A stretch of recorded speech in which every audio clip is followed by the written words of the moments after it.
Welcome back to the channel, everybody. Somebody reached out to me and asked if I do an update review about this Troy-Bilt motor that I bought, or mower that I bought from Home Depot. I think I spent $1,100, $1,200 for it, something like that. It was on sale.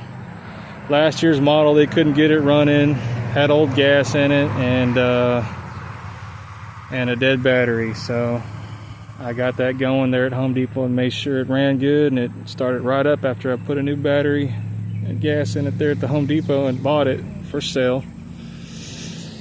And this is fairly close to almost a 1-year review. So it's been about 3 weeks now since I cut the grass. I've been out of town. And let me tell you, it was high. We get a lot of rain out here this year. And I've just been going in circles and circles because what I want to do is get a row of clippings, and I pull a trailer behind the lawnmower, rake them and pick them up, and it looks like it was never there. So let's go ahead and look and see how thick this grass was. It never bogged out, it never died.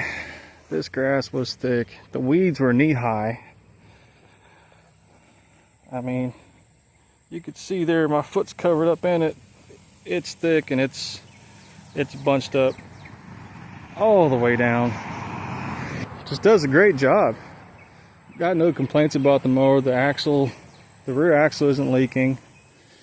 It's a dry axle. Not really dry, they put grease in it, but I make sure to blow it and wash it. I wash it and blow it off, let it dry off before I put it away.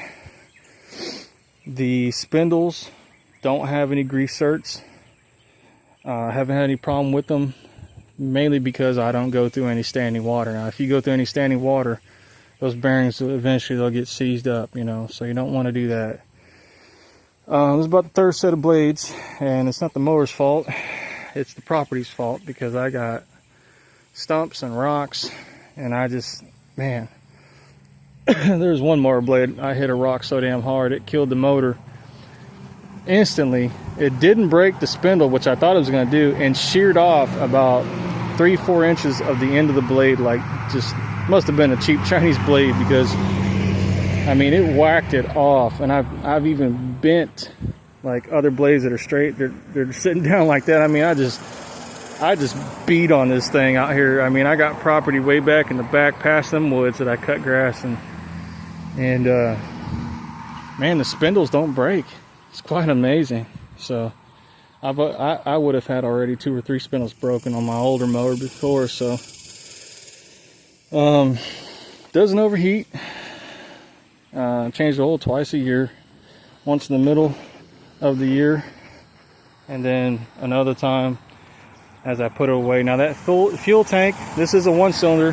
That fuel tank was full. Now you can see it's it's about half.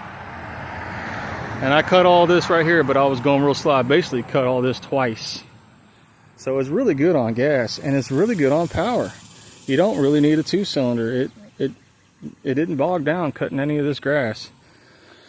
Tires are holding up. Everything's holding up. Everything's really good.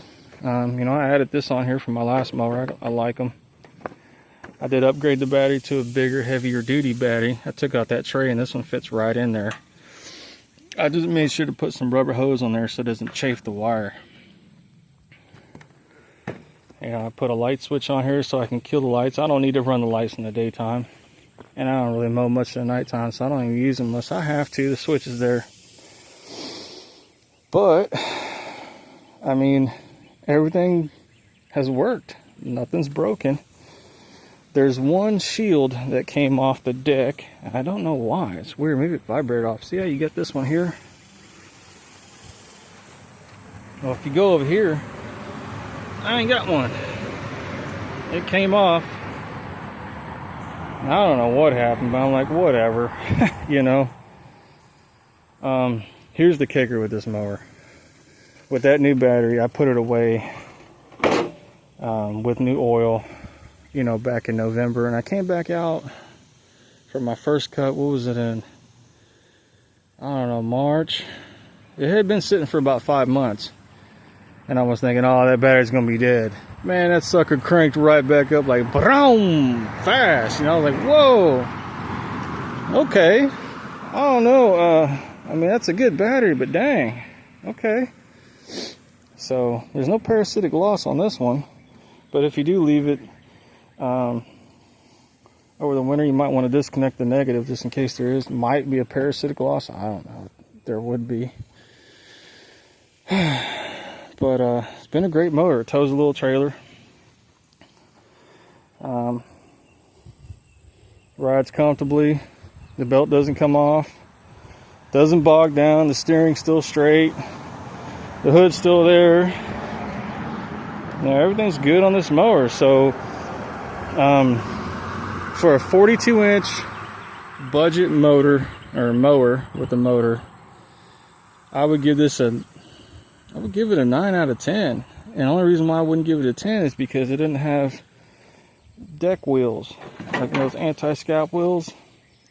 Now it's easy. You can go to a boneyard or lawnmower boneyard and cut some off with an angle grinder, then weld them on there if you wanted to.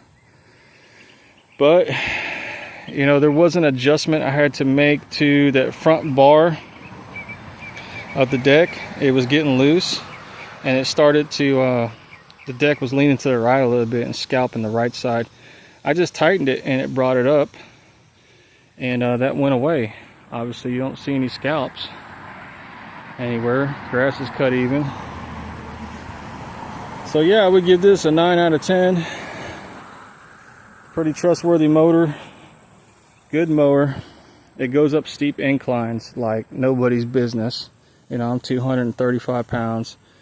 And I got a steep incline in the back where when I let off the brake or the clutch, it'll pop a wheelie. I mean, it wants to go. You got to be careful with the two, because with the one cylinder, it's a lighter engine. But it's really good on gas. I really like that. I can go a long ways cutting, no problem.